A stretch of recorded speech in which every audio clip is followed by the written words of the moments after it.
গুটকা এখন এতটাই কম্পালসারি যে কি বলবো ভাই, মানে গুটকা ছাড়া কিছু নাই, গুটকা মাস্ট লাগবে কি। কালকে টিভিতে দেখলাম গুটকা না খাওয়ার জন্য 70 জন যুবক গ্রেপ্তার। আর কিছু বলার আছে? আমি নিজে চাক্ষুষে প্রমাণ পাইলাম গুটকা কি জিনিস। দোকান গেছি, দোকানের জিনিস কিনেছি, 10 টাকা ফেরত হচ্ছিল, দোকানে আমাকে দুটো গুটকা দিয়ে দিল। আমি কিশোর লুবো না, বলি কাকু আমি গুটকা খাই নিয়ে ছাড়ি দাও। বলছে তোর বাপকে বলে দেবো যদি তুই গুটকা না লেস।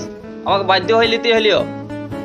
আমার একটা বন্ধু ভাই মাসে 25,000 টাকা পয়সা কামায়, ঠিক আছে, কিন্তু তা সত্ত্বেও আর বিয়া হইল না। কারণটা শুনলে তোমার মাথাটা ঘুরিয়ে যাবে, ঠিক আছে? তো উল্টা দিকে আমার ঘুরিয়ে গেছিল মাথাটা, সকালে সোজা করলাম। মেয়ে ছেলের পক্ষ থেকে যখন জিজ্ঞাসা করলে তুমি গুটকা খাও, আমার বন্ধুটা বলি ফেলিছে যে না আমি গুটকা খাইনি। সঙ্গে সঙ্গে বিয়ে ক্যান্সেল করে দিল। বলছে যে ছেলে আজকালকার যুগে গুটকা খায় না সে ছেলে আবার কেমন পারত।